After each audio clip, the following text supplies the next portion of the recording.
Am I audible to all? Yes, sir. Your count is decreasing day by day. Hmm? All of you, please take care. This is serious issue.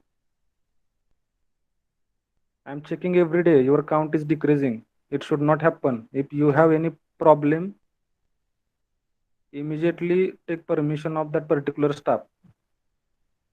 Okay, but don't remain absent. Okay, let us start the today's session. We are going to start unit number 5, that is string processing. This is not a big chapter. Maybe today we will finish this unit. Okay, so before we start, we should know what is mean by string. Okay, we know that string is nothing but it is a sequence of character. Okay, and that string always ends with a /0 character. So in C programming, a string is a sequence of characters terminated with null character /0. Okay, all the strings, okay, always ends with a /0. That indicates that you have reached to the end of the string, or you can call it as the end marker of the string. For example, and one more thing is that in C language, we don't directly have string data type. If you go for Java language, Python language, there if you want to take string in your program, we can directly have a string data type. So by using that string data type, you can directly take the string from user. But here in C language or in C++ language, we don't have string data type. So if we want to take the string in our program, we have to go for character array. Okay, we have to go for character array. So you can see in the example here, for example, char C is equal to C string. Okay, so if you want to take this string, you have to go for character array. Now further we are going to see how can you initialize the string. There are different ways to initialize this string. So this is one of the way to initialize your string. परत आपण आहे कशा initialise करायचे तर बघूया. फक्त लक्षात काय ठेवा की if you want to take any string in your program, you have to go for character array, as you don't have string data type directly in your C language. So what happens when you initialize a string, when you take a string, what happens when the compiler encounters a sequence of characters enclosed in the double quotation mark, it appends a null character at the end by default. Okay, so when you take the string in double quote, that /0 character is appended by the compiler at the end of string, because we know that string ends with /0. That indicates end of the string, end marker of the string. Okay, how to declare a string? कसे declare करणार? Just now I told you that if you want to take this string, you have to go for character array. So likewise, I have taken one character array, char s of 5. It means that you can take 5 characters. Okay, and we know that it is an array. It is a character array, but it is array, and we know array indexing always begins with 0. Okay, so if you have taken size as 5, then this array will start with 0. That is s of 0, s of 1, s of 2, s of 3, s of 4. You can see in the diagram. I have declared one character array, size is 5. It means that I can take 5 characters from the user. And first character is stored to the 0th index, that is s of 0, and last character will be stored at 4th index. So likewise, you can declare a string. Then how to initialize a string? So there are different ways to initialize a string. Okay, so you can see here 4 ways are there to initialize your string. See, there is a difference in declaration and initialization. Initialization means what? You are specifying its a value at the time of declaration itself. Means what value that particular variable is going to store. That value you are specifying at the time of declaration itself. You are not taking that value from user. Okay, this is called as initialization of particular variable. Means at the time of declaration you are providing initial value. Okay, like that. So different ways are there. So first way, char C, there in bracket we have not specified any size. Okay, is equal to ABCD. बघा हे 4 वे कसे सांगितलेले आहे. पहिला वे काय सांगतोय की even though समजा तुम्ही इनिशियलाइज करताय स्ट्रिंग, इनिशियलाइज करत असताना ॲरेची साईज नाही स्पेसिफाय केली तरी चालू शकते. compiler will calculate the size requirement for that particular array. Okay, if you initialize the array. Likewise, the first statement states that char C, you are not specifying the size is equal to in double quote ABCD. You can take the character array in double quote also, in single quote also. So first two examples where you have taken the character array in double quote, or you can say you have taken the string in double quote. Okay, string आणि character मध्ये फरक आहे बघा. Whenever I'm talking about string, it means that it should be written in double quote. And whenever I'm talking about character, it should be written in a single quote. So first two example indicates that I'm taking string. Okay, directly I'm taking string in double quote. Okay, in first example, I'm not specifying the size. In second example, I am specifying the size as 50. So whenever you are initializing, size may be optional. Third and fourth example, you can see here, you are taking that string. How it is taken? By taking single character. Okay, एक character तुम्ही घेताय. And whenever we are saying that single character, it should be written in a single quote. You can see here A, B, C, D. And whenever you are initializing the character array by taking single character at a time, you need to specify the /0 character at the end. Okay, तुम्हाला काय करावं लागेल? /0 character at the end specify करावं लागेल. ठीक आहे. Third आणि fourth example मध्ये बघा काय केले, ABCD आणि लास्ट कॅरेक्टर काय आहे /0. बट इन मॉडर्न कंपायलर तुम्ही /0 नाही जरी प्रोव्हाइड केलं तरी कंपायलर काय करतो, by default /0 at the end append करतो. ठीक आहे. जर डबल कोट मध्ये तुम्ही स्ट्रिंग घेत असाल तर बाय डिफॉल्ट कंपायलर तिथं /0 अपेंड करतोय. सिंगल कोट मध्ये जर तुम्ही एक एक कॅरेक्टर घेत असाल तर काय सांगितलंय की तुम्हाला एक्सप्लिसिटली मॅन्युअली तिथं /0 ऍट द एंड लिहावं लागतो. ओके, जर साईज 5 असेल तर पाचवं कॅरेक्टर हे नेहमी काय असायला पाहिजे /0. पण आता जे नवीन नवीन कंपायलर आलेले आहेत त्या नवीन कंपायलर मध्ये तुम्ही काय करू शकता, that /0 character can be skipped. तुम्ही नाही लिहिलं तरी कंपायलर तिथं by default that /0 will be added. Okay, at the end of the string. So this is how you can initialize the string. So there are 4 different ways to initialize the string. And we have just now discussed that array indexing always starts with a 0. So C of 0 to C of 4. So total size will be 5. Here one thing I have specified here, but it may be wrong. Okay, ही कदाचित wrong पण असू शकते. मी जी काय इथे लिहिले ती का रॉंग असू शकते, कारण आत्ताचे जे काही कंपायलर आलेत त्या कंपायलर मध्ये तुम्ही जेवढी साईज टाकताय तेवढेच कॅरेक्टर घेतले तरी चालू शकते. इथं काय लिहिले ते अगोदर आहे का बघा. Here I am specifying the character array whose size is 5. It means that what it means that you can take 4 character from user, or you can declare 4 character. You can initialize 4 character and 5th character will always be /0. Okay, लास्टचं character काय असणार आहे /0 असायला पाहिजे. But in modern day compiler you can, समजा size तुम्ही 5 लिहिला असेल तर 5च्या 5 कॅरेक्टर जरी घेतलं तरी चालू शकतं. ओके, लक्षात येते का मी काय म्हणतोय ते. इथं तुम्ही काय केले बघा, what I have written here, we are trying to assign 6 character. 6 character का म्हटलेलं आहे, because last character is always /0. It indicates end of the string. Okay, तुमचे जेवढे काय तुम्ही कॅरेक्टर घेताय त्याच्या शेवटी एक कॅरेक्टर ऍड करायचं, एक एक्स्ट्रा कॅरेक्टर ऍड करायचं. कुठले कॅरेक्टर असेल ते /0. That indicates that end of the string. Okay, if you don't specify that /0, compiler will add that particular character at the end of the string. मग समजा तुम्ही ॲरेची size 5 लिहिली असेल तर तुम्ही 4च कॅरेक्टर घेऊ शकता. 5वं कॅरेक्टर हे /0 असायला पाहिजे. ओके, जसं की आता इथे तुम्ही बघू शकता char C of 5, it indicates that you can take 5 characters and you can take 4 characters and 5th character will be /0. But आता जे काही कंपायलर आलेत तुम्ही कुठल्याही कंपायलर मध्ये चेक करा, तुम्ही 5च्या 5 कॅरेक्टर घेऊ शकता. /0 तुम्ही नाही घेतलं तरी कंपायलर शेवटी ऍट द एंड ते /0 ऍड करेलच. ठीक आहे. Read string from the user बघितलेले आहेत आपण example. We know that scanf function, we are using scanf function for reading all types of input, may be integer input, character input, float type input. Okay, but if you want to read the string from user by using the scanf function, we know that scanf function is having one limitation, one drawback you can say. What that drawback is, is that suppose you have entered two strings. Okay, for example, suppose my name is Nitin Maske.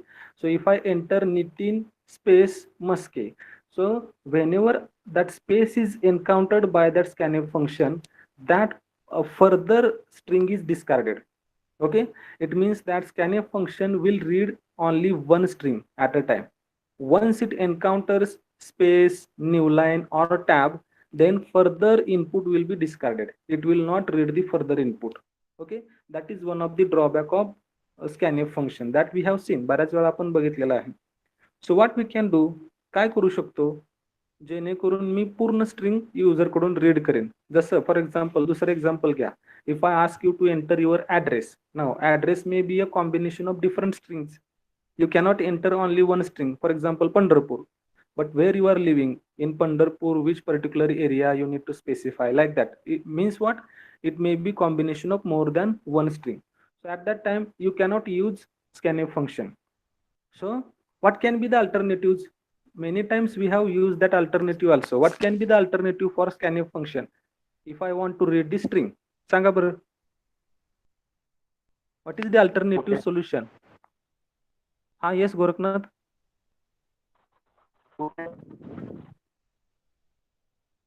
Your voice is breaking actually.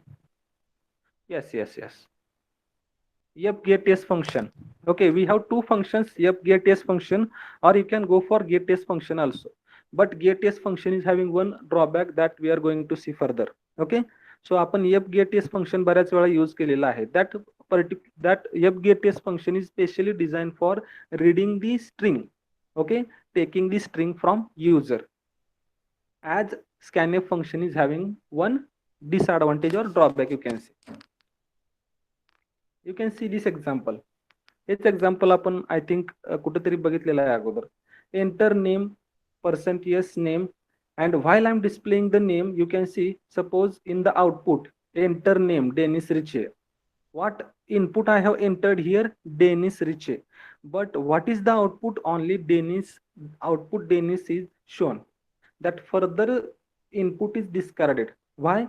Because you are reading this string by using scanf function. Program मध्ये बघा तुम्ही काय केलेलं आहे. For reading this string, you are using that scanf function. And we know that scanf function is having one limitation, that is once it encounters the new line, tab, or space, it immediately append that /0 character. Okay, and treat that it is the end of string. It will not read the further string. Okay, that's why in the output you can see only first string is shown as the output. Second string will not be shown. So how to read a line of text? बघितले आपण. We have, you can use the getS function to read a line of string, and you can use putS function to display the string. So तेच केलेलं आहे आपण. You can see the program. Enter name. So while entering the name here, I am not using the getS function. See the program. Main function बघा. Main function मध्ये printf function लिहिले. Enter name. Okay, and below that I am using getS function instead of scanf function.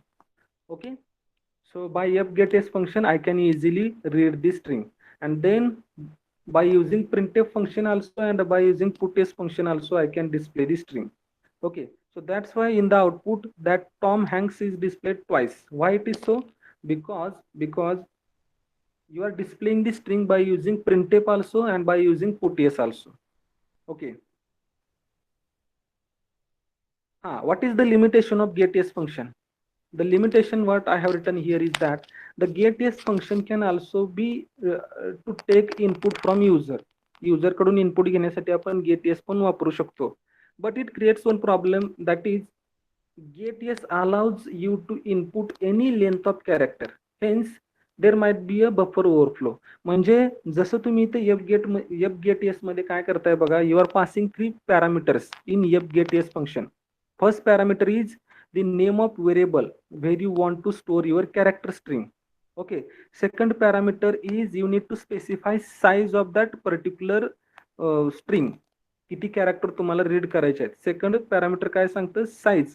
किती character घ्यायचे त्याची size अगोदर काढा. आणि third parameter indicates कुठून रीड करायचे आहेत. So std in indicates that you are reading from console. So इथं तुम्ही साईज स्पेसिफाय करून घेताय म्हणजे तेवढेच कॅरेक्टर युजर कडून घेताय. Okay, in fgets function you are specifying the size, but here in get yes function you are not specifying the size. Okay, त्याच्यामुळे काय होऊ शकतं, तुमचा बफर ओव्हरफ्लो होऊ शकतो. म्हणजे तुम्ही number of character may be जेवढी साईज आहे त्याच्यापेक्षा जास्त कॅरेक्टर एंटर करू शकता आणि त्याच्यामुळे इंटरनली काय होतो, जो बफर घेणार आहे, बफरमध्ये जे कॅरेक्टर स्टोअर होणार आहेत तो ओव्हरफ्लो होऊ शकतो. वाय? कारण गेट येस मध्ये तुम्ही साईज स्पेसिफाय करत नाही. That is only the problem with getYes function, but you can use getYes function also, no issue. Passing string to function. Okay, means what is meaning of this? I am taking one user defined function, and with that, by using that user defined function, I am displaying the value of that string. So what I have done here, see the main function. So in main function enter string, I am taking one string from user. Then by using getYes function, I am storing that string to particular variable, and just below that I am calling that displayed string function. Okay, for what purpose? To display whatever string I have taken from the user. So below the main function I have written that display string function. Okay, so as you are passing the string, okay, function call ला तुम्ही string pass करता, it means that you need to pass character array. Okay, catch करण्यासाठी ते character array पाहिजे, म्हणून खाली definition मध्ये तुम्ही कॅरेक्टर ॲरे लिहिलेला आहे बघा, char str. Okay, and here I am displaying the string. Now few programs are there. String मध्ये थिअरॉटिकल कन्सेप्ट एवढेच आहेत, काही प्रोग्राम्स आहेत ते आपण बघणार आहोत आणि तुमचा चॅप्टर इथं संपतोय, कारण जास्त याच्यामध्ये काय नाही. तुम्ही if you go through the syllabus, nothing is there, only user defined function. How can you perform a particular program using any user defined function, आणि how can you write the program using library function, एवढंच आहे त्याच्यामध्ये. ठीक आहे. So let us see some 8 programs are there. समजलं का ह्याच्यामध्ये काय नवीन आपण बघितलेलं नाही. स्ट्रिंग आपण बऱ्याच वेळा बघितलेला, याच्या अगोदर पण स्ट्रिंग कशी रीड करतो, getYes फंक्शन कशाला यूज करतो, getYes फंक्शन कसं यूज करतो, स्ट्रिंग म्हणजे काय, कॅरेक्टर ॲरे इनिशियलाइज कसा करायचा, समजले ना सगळ्यांना? Yes, sir.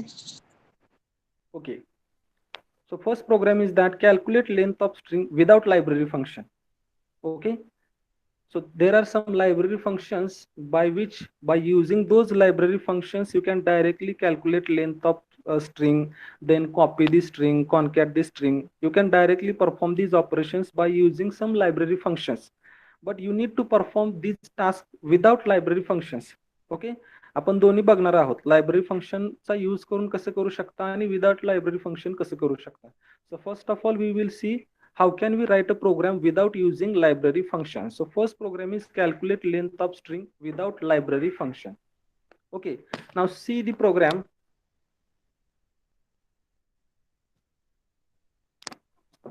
Enter any string.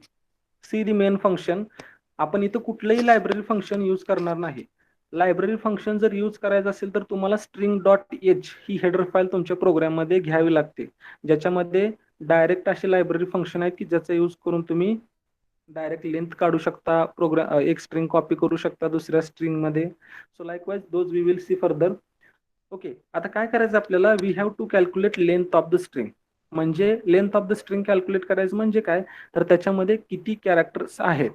Okay, for example स्वेरी. So how many characters are there in this string? SVERI, 5 characters are there. Okay, so if I enter the string Sweri, it should display the output as number of characters are 5. Likewise, you need to display. So first of all, I have taken one string from user, enter any string. Okay, then that string I have read by using getYes function. See the program, see main function, directly see the main function. Okay, so one string I have taken from user, and that string I have read by using getYes function. Then I need to write here for loop. Okay, आता बघा, we know that string is nothing but character array, and we know array is starting from 0. So that's why for loop मध्ये सुरुवातीला I is equal to 0 लिहिलेला आहे. Why I is equal to 0? Because array indexing is starting with 0. That's why I is equal to 0. Okay, and then array of I is not equal to /0 because we know that string ends with /0. कुठल्याही string कशी end झाली आपण कसं सांगू शकतो? स्ट्रिंगच्या एंडला /0 हा एंड मार्कर दिलेला असतो. ओके, तुम्ही नाही जरी प्रोव्हाइड केला तरी कंपायलर तो प्रोव्हाइड करतो. ठीक आहे. सो एखादी स्ट्रिंग एंड झाली सी मध्ये, हे कसं ओळखणार? की that string is ended with /0 character. So that's why see the for loop what I have written. For I is equal to 0, array of I is not equal to /0. जोपर्यंत होत नाही तोपर्यंत plus plus I किंवा I plus plus घेतलं तरी चालेल. And then what I have written here, count plus plus. So one count variable I have taken. Okay, integer variable count is equal to 0. So जोपर्यंत 0 ते /0 होत नाही तोपर्यंत count plus plus होणार. Okay, आणि ज्यावेळेस /0 ला जाईल त्यावेळेस काउंटची व्हॅल्यू किती असणार आहे? जेवढे तुम्ही कॅरेक्टर एंटर केलेले आहेत तेवढी साईज त्या काउंटची असणार आहे, CNT नावाच्या व्हेरिएबलची असणार आहे. And below I am printing length of the string. Okay, समजला हा program without using library function. बघा हा प्रोग्राम, याच्यात काय समजत नाही असं आहे का? आय डोंट थिंक याच्यात काय असण्यासारखं नाही. फक्त स्ट्रिंग कुठून स्टार्ट होते आणि कुठे एंड होते एवढं लक्षात ठेवा. स्ट्रिंग 0 इंडेक्स न स्टार्ट होते आणि स्ट्रिंग एंड कुठे होते? /0 ला. म्हणून फॉर लूप तुम्हाला 0 पासून स्टार्ट करावं लागते. कुठपर्यंत? जोपर्यंत ऍरे मध्ये /0 ला तुम्ही पोहोचत नाही.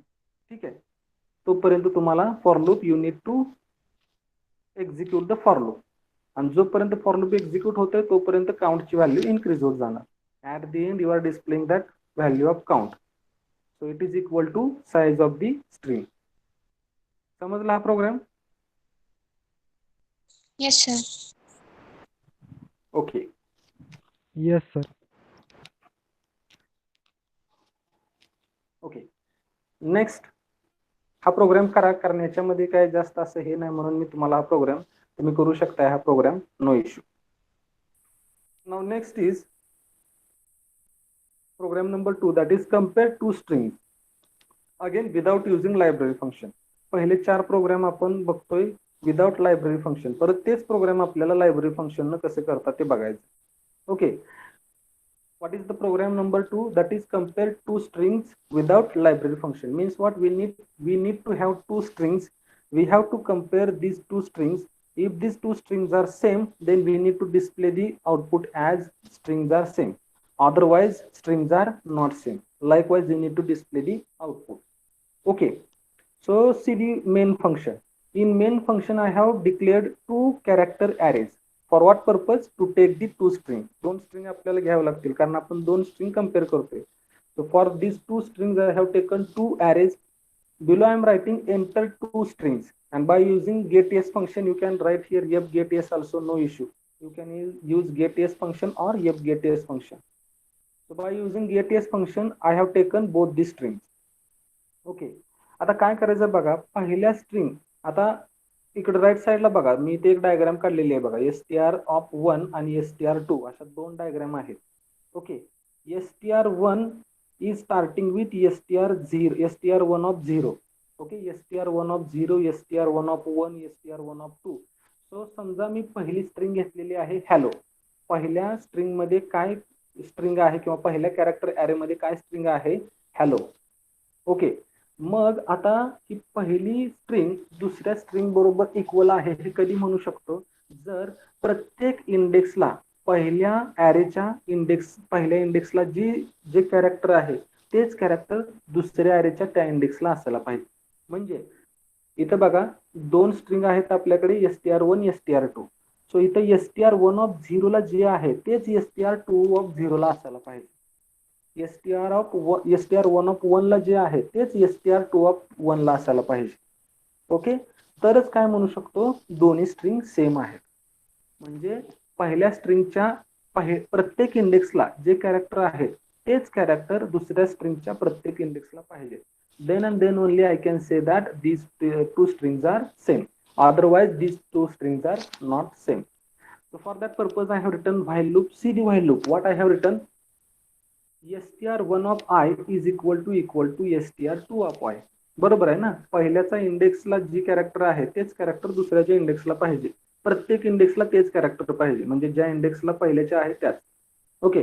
अँड व्हाईल लूपच्या वरती मी काय केले बघा, I is equal to 0 means what, that while loop will start with I is equal to 0. तो सुरुवातीला काय असेल, str1 of 0 is equal to str2 of 0. Okay. कुठपर्यंत करायचं आहे, जोपर्यंत str1 is not equal to /0, म्हणजे जोपर्यंत पहिली स्ट्रिंग एंडला जात नाही तोपर्यंत तुम्ही हे चेक करायचं की str1 is equal to str2 आहे का. ओके.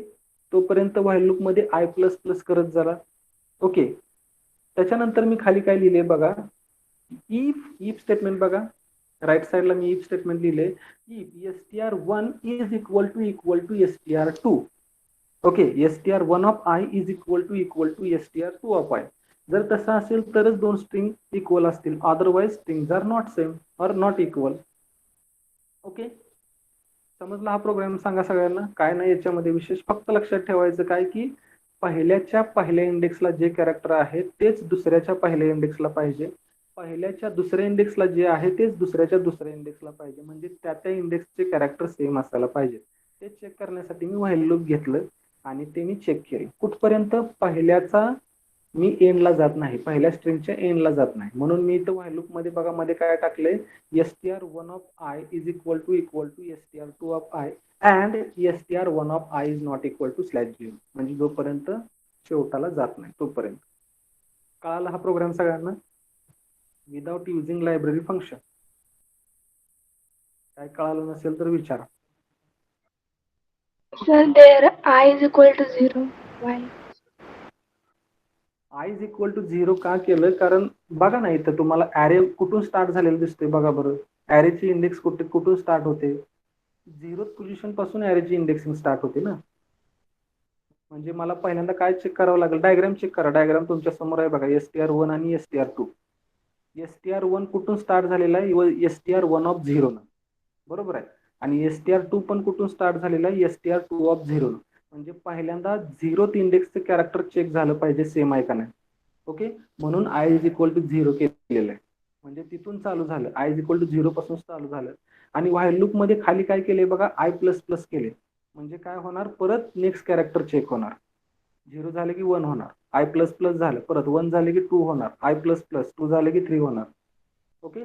पण स्टार्ट कुठून करायचं तुम्हाला, 0th इंडेक्स आहे ॲरेची, तिथून चालू करायचं. So that's why I have initialise that I to 0. ठीक आहे. Okay, sir. कोणाला काय समजलं नसेल तर विचारा, अदरवाइज आपण पुढचा प्रोग्राम बघूया. Okay. What we will do, all of you execute the program. Otherwise काय होईल, हे मग नुसतं थेरी घेतोय असं होतंय. एक्झिक्यूट करा programme. Program is in front of you, all of you write a program, execute it, and those are ready with the program they can write in the chat box, and I expect everyone will be ready with the program. लिहा programme सगळ्यांनी.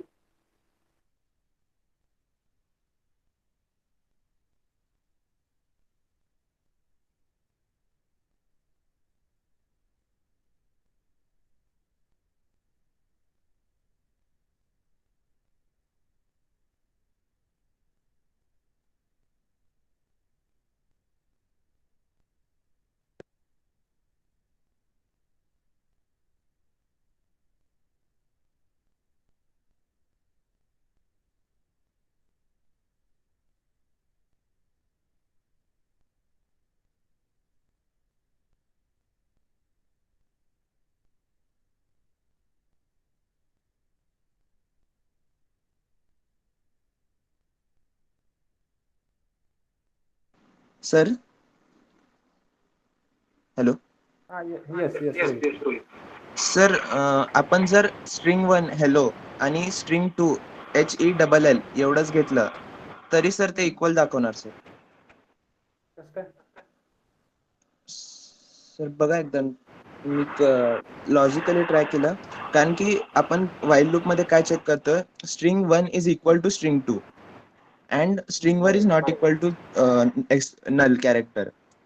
तर मग fourth position म्हणजे last L पर्यंत ते while loop run होणार आणि मग सेकंड एल पर्यंत ते वाईल लूप रन होणार आणि आयचं व्हॅल्यू 3 येणार. 4 कॅरेक्टर्स इक्वल आहे म्हटलं. बघा सांगतो तुम्हाला, आता इथे मला मार्कर घ्यायला येईल नाही, नाहीतर मी तुम्हाला मार्क करून सांगितलं की म्यूट करा रोहित.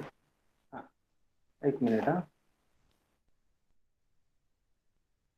हायलाइट करतो मी इथं आता. सो ऐकू येते ना सगळ्यांना? बघा परत एकदा बघा. आय इज इक्वल टू 0 का केलं? कारण इथं बघा ही जी डायग्राम तुम्हाला दिसते समोर, त्याच्यामध्ये 0th इंडेक्सचा पहिले कॅरेक्टर आहे. दोन्ही ॲरेला 0th इंडेक्सला पहिले कॅरेक्टर आहे. बरोबर आहे. म्हणजे पहिल्यांदा काय चेक व्हायला पाहिजे, दोन्ही ॲरे मधलं 0th इंडेक्सचं कॅरेक्टर सेम आहे का चेक झालं पाहिजे. ते कुठं झालं? इथं सुरुवातीलाच झालं. व्हाईल लूप स्टार्ट झाले की सुरुवातीला दोन्हीच्या 0th इंडेक्सचे कॅरेक्टर चेक झालं.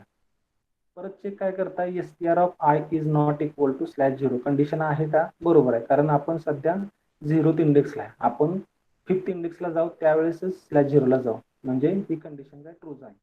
नेक्स्ट काय करा, आय प्लस प्लस.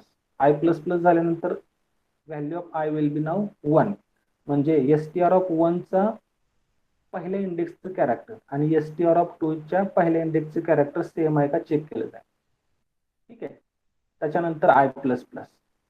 आता आय प्लस प्लस झालं, value of I will B 2. str of 1 ची str 1 ऑफ 2 ची व्हॅल्यू str 2 ऑफ 2 ची व्हॅल्यू चेक केली जाईल सेम आहे का. ठीक आहे. परत आय प्लस प्लस. आता किती झाली? 3 झाली व्हॅल्यू. इथं पहिल्या str 1 च्या थर्ड इंडेक्सची व्हॅल्यू str 2 च्या थर्ड इंडेक्सची व्हॅल्यू चेक झाली. ओके. नंतर आय प्लस प्लस. आता व्हॅल्यू काय झाली? आय इज इक्वल टू 4 झालं. str 1 च्या 4th इंडेक्सची str 2 च्या 4th इंडेक्सची व्हॅल्यू चेक झाली. ठीक आहे. त्याच्यानंतर आय प्लस प्लस. आता str 1 कुठं पॉईंट होईल? /0 ला पॉईंट होईल. ओके. आणि आपल्याला कुठपर्यंत रीड करायचं आहे? /0 पर्यंत रीड करायचं. एकदा /0 ला आलो की that is the terminating condition. ठीक आहे. ही लूप फॉल्स होईल. त्याच्यानंतर इथं इफ स्टेटमेंटला येणार. मग इथं तुम्ही str 1 of I is equal to str 2 of I असेल तर दोन्ही स्ट्रिंग इक्वल असतील, अदरवाइज स्ट्रिंग इक्वल नसणार आहे. रोहित लक्षात येते का बघा?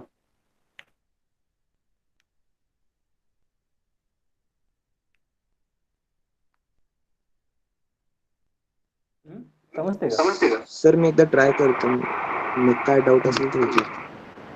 ओके, ठीक आहे. ट्राय करा, जर प्रॉब्लेम असेल तर विचारा मला सगळ्यांनी.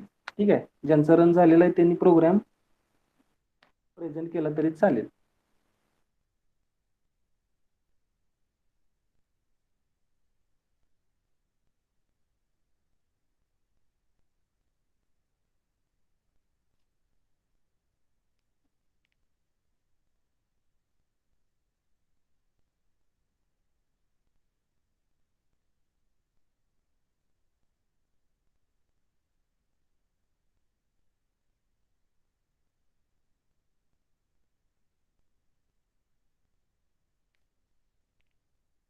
If nobody is ready with the program I will go next. तुम्ही मग करून बघा, कारण तुम्ही जर असं इंटरेस्ट दाखवत नसाल तर मग मी तर काय करणार? What I can do. Program is in front of you. Those who want to present the screen they can present, otherwise I will see the next program. Okay, after completion of this unit, yes, who's there? I think we are done. Bola. Yes sir, can I present? Yes, very good.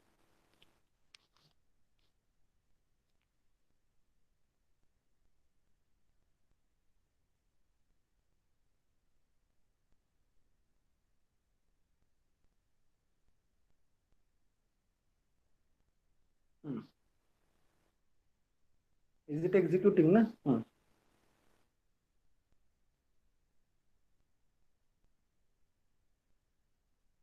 Strings are same. आता पहिली string टाका hello आणि दुसरी string काय टाका HELO.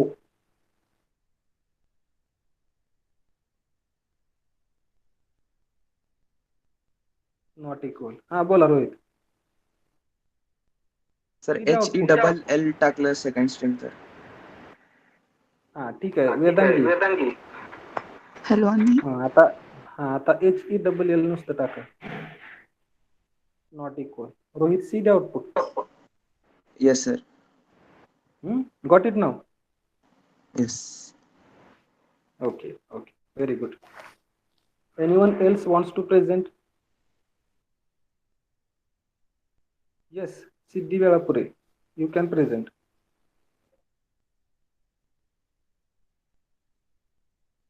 Yes sir. Siddhi, afterwards Sonal will present. Sir, it is visible. Yes. Can I read? Yes.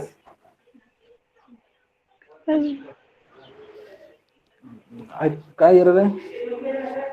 And एक minute बघू programme.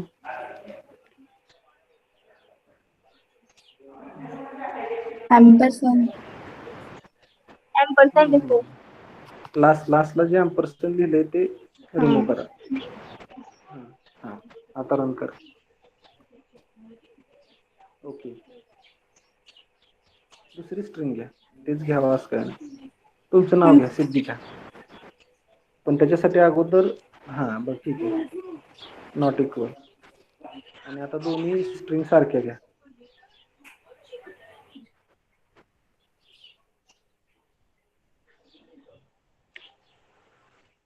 Okay, strings are same. Good. Sonal, you can present. Yes.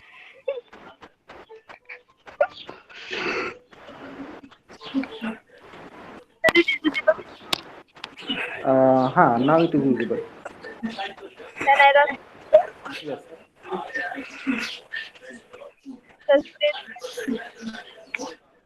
Enter your name. Sonal. And now enter your surname.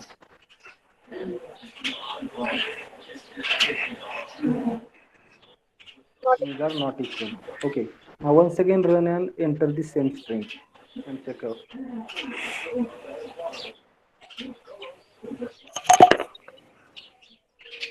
Okay, strings are equal. Good, very good.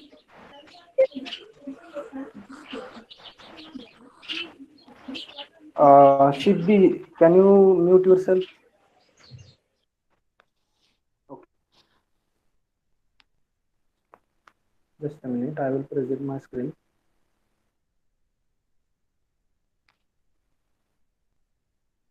Okay, Tejal, you can present. Afterwards, I will take the next program.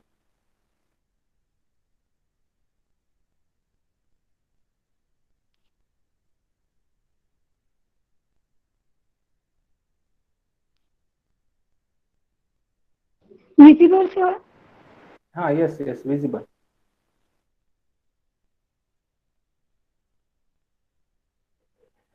Okay. Run करा. टाका तुमचं नाव. Not equal. आता तेच परत same नाव घ्या. परत एकदा run करा.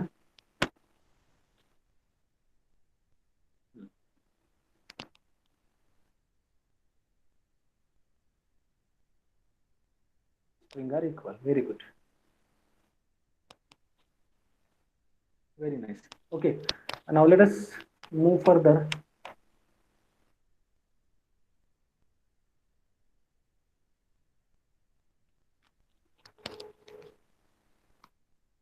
So now third program is concat two strings without library function. Okay. We have to concat the two strings. Concating the two string means what? Just a minute. Concating the two string means what? When first string ends, thereafter you need to write your second string. Okay, means for example first string is Nitin, second string is Musk. Then after concating two strings, what should be the result? I am getting Nitin Muske. That is continuously I am getting string as Nitin Muske. म्हणजे पहिल्या स्ट्रिंगच्या लगेच एंडिंगला दुसरी string मी start केली. So this is called as a concatenation of the string. आता काय करावं लागेल हो? कोण सांगेल बघा? आता प्रोग्राम तर समोरच आहे. हा प्रोग्राम कोण एक्सप्लेन करेल का मला? बघा बरं, मी काय सांगितलं तुम्हाला बघा. हा प्रोग्राम मी थोडक्यात सांगतो तुम्हाला. 2 स्ट्रिंग लागतील कारण आपल्याला 2 स्ट्रिंग कॉन्कॅट करायचे आहेत. पहिली संपली की जिथं पहिली स्ट्रिंग संपते बघा, मी पूर्ण लॉजिक सांगतोय. प्रोग्राम तुम्ही त्याच्यावरून कोणी एक्सप्लेन करा. जिथं पहिली स्ट्रिंग संपते त्याच्यानंतर मला काय करायचं आहे? दुसरी स्ट्रिंग लिहायची आहे. ओके, माझ्याकडे 2 स्ट्रिंग काय आहेत? First string is Nitin, second string is Maske. So my first string, where my first string is ending. कुठे एंड होते हो? आता स्टार्ट आणि एंड पॉईंट सेमच आहे. माझ्या नावात जर घेतलं NITIN, लास्ट न जरी रीड केलं तरी तेच नाव येते. So last character is N. Okay, तिथून पुढे काय असलं पाहिजे? तुमची दुसरी स्ट्रिंग डिस्प्ले झाली पाहिजे, नितीन मस्के. हा, सांगा आता काय करावं लागेल बघा. प्रोग्राम समोरच आहे. कोणी सांगू शकत असेल तर बघा, विचार करा. अदरवाईज मी तर सांगणारच आहे. बघा, ट्राय करा, कोणी ट्राय करा, no issue.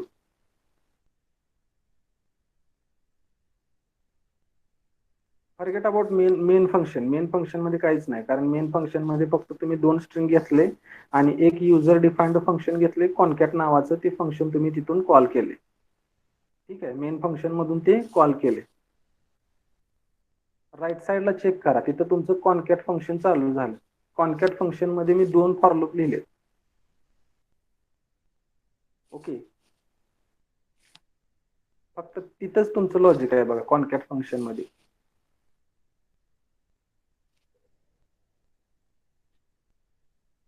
Okay, I will explain you. का वेळ घेताय? कोणी सांगणार आहे का? वेळ घेऊन सांगताय का एक्सप्लेन करून?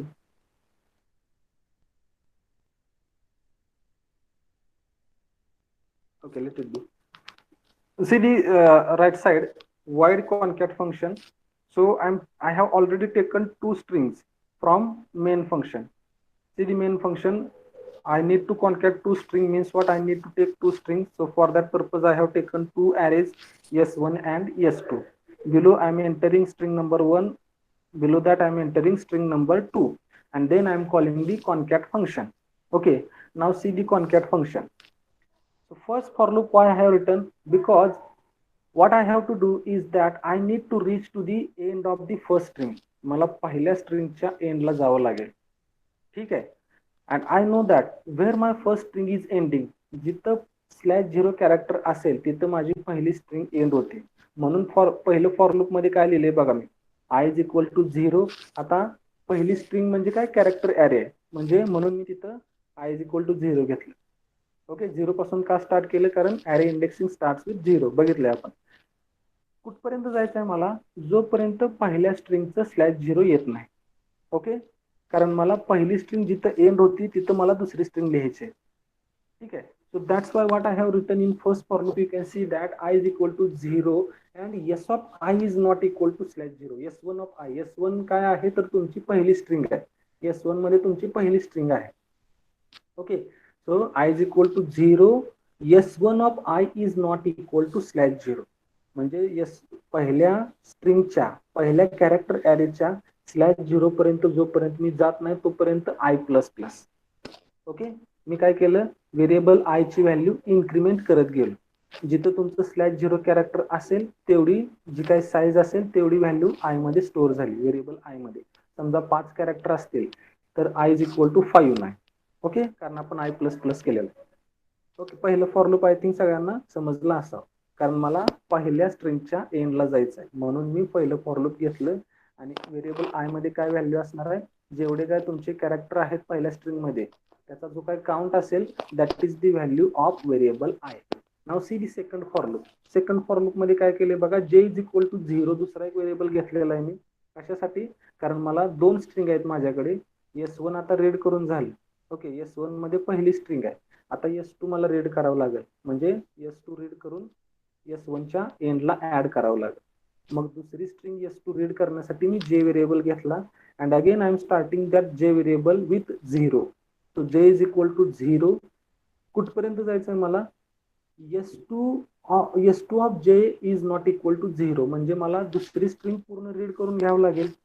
बरोबर आहे, पहिली स्ट्रिंग मी ऑलरेडी रीड करून झालेली आहे आणि आय प्लस प्लस केल्यामुळे काय झालेलं आहे, कुठे गेलेलं आहे तुम्ही, पहिल्या स्ट्रिंगच्या एंडला गेलेलं आहे पहिल्या फॉर लूप मध्ये. आय मध्ये व्हॅल्यू काय असणार आहे, जे काय तुमच्या ह्याच्यामध्ये जेवढे काही कॅरेक्टर असतील स्ट्रिंग मध्ये ती व्हेरिएबल आय ची व्हॅल्यू असणार आहे. फॉर लूप मध्ये काय केलं बघा, पहिल्यांदा दुसरी स्ट्रिंग रीड करून घेतली. ओके, आणि I plus plus J plus plus लिहिलेलं आहे बघा. फॉर लूप मध्ये शेवटी काय लिहिले, आय प्लस प्लस कॉमा जे plus plus. I plus plus कशासाठी, आता आय कुठं पॉईंट करतोय सांगा बरं, व्हेरिएबल आय कुठं पॉईंट करतोय, पहिल्या स्ट्रिंगच्या एंडला पॉईंट करतोय, बरोबर आहे. मग तिथून पुढं तुम्हाला काय करायचंय, दुसरी स्ट्रिंग लिहायची आहे. कुठे लिहायची आहे, पहिल्या स्ट्रिंगच्या शेवटाला. म्हणून काय केले बघा, आय प्लस प्लस. आणि जे प्लस प्लस कशाला, दुसरी स्ट्रिंग तुमची सुरुवातीपासून रीड करून पहिल्या स्ट्रिंगच्या एंडला लिहायची आहे.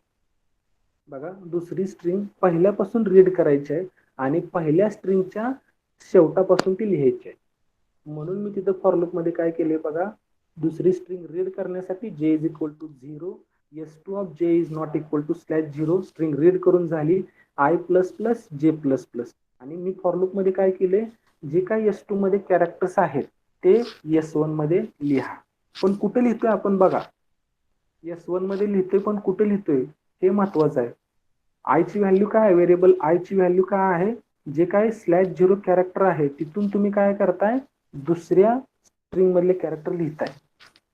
ओके, आणि तुम्ही ऍट दी एंड तुम्ही काय केलेलं आहे, एक्सप्लिसिटली पहिली स्ट्रिंग /0ला म्हणजे पहिल्या स्ट्रिंगच्या शेवटाला /0 ऍड केलं, एक्सप्लिसिटली ऍड केलं to indicate end of the string. Okay, समजला का प्रोग्राम, सांगा सगळ्यांना. Program to concat two strings without library function. हेच लायब्ररी फंक्शन खूप सोपं आहे. कोण आहे का ज्याला समजलेलं नाही, समजलंय का, येस ऑर नो रिप्लाय करा. Yes, sir. Okay, so execute करा, एक्झिक्यूट करून बघा म्हणजे लक्षात येईल तुमच्या. Write the program, all of you execute the program and show me the output. कारण हा जो काही चॅप्टर आहे फक्त 18 स्लाइडचा चॅप्टर आहे आणि आय थिंक आपण आता सध्या 11व्या का 12व्या स्लाइड वरती आहे.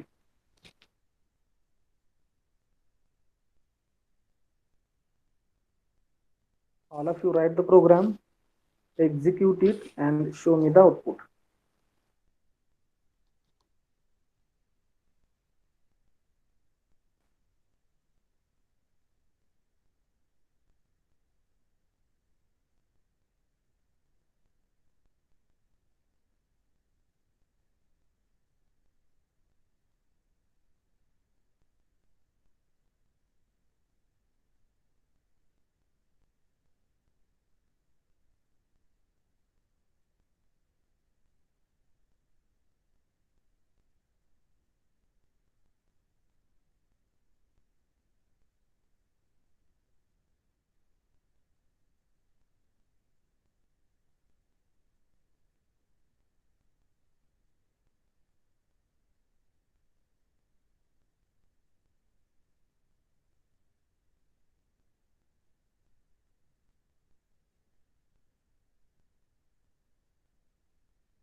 कोणाचं झालंय का एक्झिक्यूट, कोणाला प्रेझेंट करायचं आहे का, प्रेझेंट करायचं असेल तर चॅट बॉक्स मध्ये लिहा.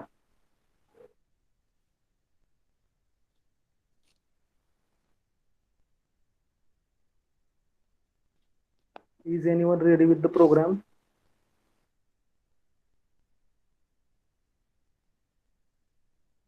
I'm not going to force you because it should be like, it should not be the forceful activity.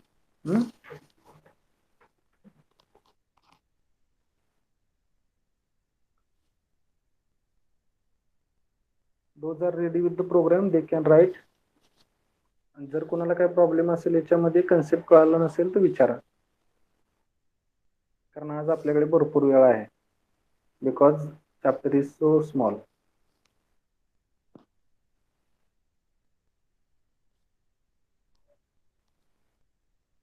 Okay, I think no one is ready.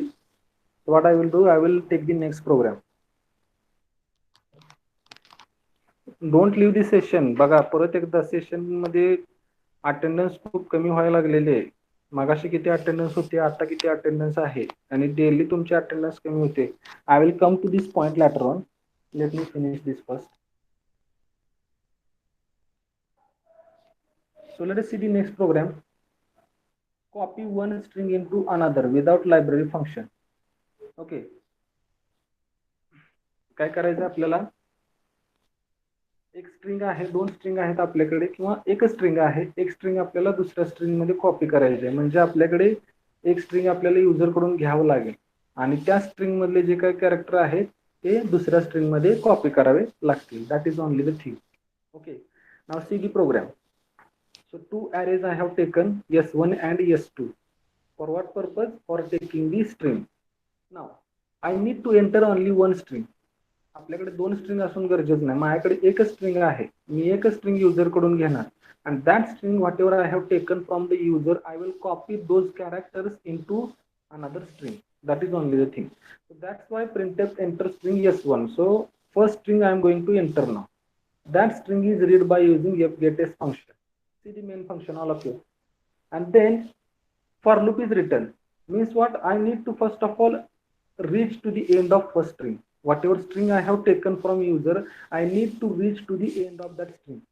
So for that purpose, how that for loop is written, you can see I is equal to 0, S1 of I is not equal to /0. Okay, जोपर्यंत होत नाही तोपर्यंत I ++ or ++ आहे. Means I have started reading the string S1 from 0th index up to /0, and whatever characters are there in string S1, I need to assign those characters to string S2. Okay, that is only the thing. S1 मधले character प्रत्येक इंडेक्सचा character S2 च्या प्रत्येक इंडेक्सला त्याच इंडेक्सला मला store करायचं आहे. So that's why I have written S2 of I is equal to S1 of I. Okay, and at the end what I have done, I have manually written S2 of I is equal to /0. Me and marker तिथे S2 ला append केला, and whatever string is there in S2, I have displayed that string. Okay, is there any problem with this? Programs are so small, nothing complicated in this. कळाला हा programme सगळ्यांना? Yes or no? Yes or no? Yes, sir. Okay. So let us go next. Calculate length of the string using library function. Now henceforth we have 4 programs and using library functions. So up to these programs, means first 4 programs we have done where we have not used any library function. Okay, now the same programs we are going to see by using library function. Okay, see, calculate length of the string using library function. Okay, आता इथं आपल्याकडे library function आहे strlen. Okay, that function is declared in string.h header file. Say whatever operations, whatever string operations you are doing, if you want to use any library function, okay, for that purpose you need to include that string.h header file in your program to perform any string operation, to perform any operation on string using library function. So for that purpose, you need to include that string.h header file in your program. Okay, so that's why you can see in the header file, I have included string.h header file in the program. Now I will enter one string. Okay, that string is stored into str array. Name of the array is str. Okay, and there is a function strlen, that is string length. बघा तिथे तुम्हाला दिसेल get yes फंक्शनच्या खाली strlen, that indicates string length. Now which particular string length you need to calculate? That string you need to specify as a parameter to string length function. Okay, so कुठल्या स्ट्रिंगची length तुम्हाला काढायची आहे? str नावाच्या variable मध्ये जी string आहे त्याची length काढायची आहे. So that string variable I have passed as a parameter to strlen, and this function is returning integer value. कारण तुम्हाला माहिती आहे स्ट्रिंगची लेंथ म्हणजे काय होईल? इंटिजर व्हॅल्यू असणार आहे. समजा 5 कॅरेक्टर असतील तर value of the string will be 5. So that integer value will be written by strlen function, and in order to get that value what I have written here, I is equal to strlen. I is equal to का केलेलं आहे? कारण string length function न integer value return केली, ती value variable I मध्ये मी store केली. Now variable I will contain length of the string, and that length I am printing below by using printf function. Okay, समजलं सगळ्यांना length कशी calculate केली तुम्ही? Using string length function which is there in the string.h header file. Clear आहे सगळ्यांना? फक्त लक्ष बघा हे कसं यूज केलं एवढंच बघा, याच्यात काहीच नाही. How that function is use, strlen function. Okay, clear? Yes, sir. Okay. Next program is compare two strings using library function. अगोदर आपण केला होता without library function. Now we using library function. Now same main function. First of all, you need to include the string.h header file in the program. As you are executing this program, you are writing this program using library function, means what? You need to include string.h header file by default. लक्षात ठेवायचं. So first of all, get the two strings from the user. So for that purpose, enter the first string, enter the second string, and there is a function, there is a library function called as strcmp. It indicates string compare. Okay, बघा पहिल्या last statement काय लिहिले बघा, strcmp. That is a function which compares two strings. दोन स्ट्रिंगचे जर comparison करायचं असेल तर तुम्हाला हे फंक्शन घ्यावं लागेल, strcmp.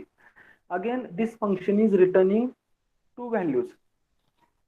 Okay, जर दोन स्ट्रिंग जर सेम असतील, str1 आणि str2 जर दोन्ही स्ट्रिंग सेम असतील तर हे फंक्शन व्हॅल्यू काय रिटर्न करेल? 0 व्हॅल्यू रिटर्न करेल. ओके, म्हणून ती व्हॅल्यू स्टोअर करण्यासाठी आपण व्हेरिएबल आय इथे घेतलेला आहे. बघा what statement I have written here, I is equal to strcmp str1 str2. म्हणजे str1 आणि str2 चं कंपॅरिझन झालं. जर ह्या दोन स्ट्रिंग सेम असतील तर strcmp function returns value 0. That value will be stored into variable I. Now see the next part, right side ला बघा, if I is equal to 0, strings are same. Okay, जर variable I मध्ये 0 value store असेल तरच आपण काय म्हणू शकतो? both the strings are same, otherwise strings are not same. Okay, clear आहे सगळ्यांना strcmp फंक्शन कसं यूज करायचं? फक्त काय करावं लागते तुम्हाला? strcmp फंक्शन घ्यायचं, त्याच्यामध्ये ज्या स्ट्रिंग तुम्हाला कम्पेअर करायच्या आहेत त्या पॅरामीटर म्हणून पास करायच्या. जर त्या दोन्ही स्ट्रिंग सेम असतील तर strcmp फंक्शन 0 व्हॅल्यू रिटर्न करेल, अदरवाइज 1 व्हॅल्यू रिटर्न करेल. ओके, 0 इंडिकेट काय करतं? स्ट्रिंग दोन्ही पण सेम आहेत. 1 व्हॅल्यू इंडिकेट काय करतं? की सेम नाही. जर 0 आलं तर ते चेक करा इफ मध्ये, म्हणून इफ स्टेटमेंट घेतले बघा. If I is equal to 0 जर असेल, it indicates both the strings are same, otherwise strings are not same. Clear to all? Yes, sir. Okay. Concat two strings using library function. अगोदर पण हा programme केलाय concat two strings. आता फक्त काय करायचंय? लायब्ररी फंक्शनचा यूज करून. नाव सी पहिल्या 3च लाईन बघा, कारण त्याच्यावरती काय केलेलं आहे आपण, त्याच्यावरचा जो कोड आहे तिथं आपण फक्त 2 स्ट्रिंग युजर कडून घेतोय. Enter the first string, enter the second string. So 2 strings I have taken from user. Now what I have to do is that I need to concat the 2 strings. So there is a library function called as strcat. Okay, indicates string concatenation. So strcat and in bracket you need to pass both the strings. कुठल्या string नंतर कुठली string यायला पाहिजे.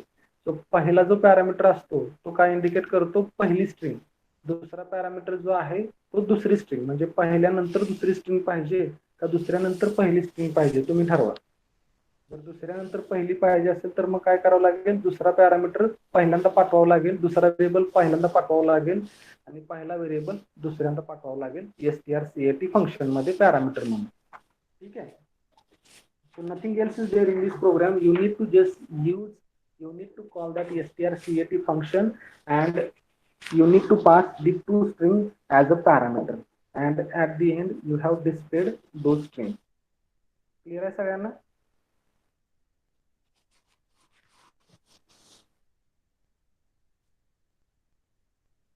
समजते का सगळ्यांना?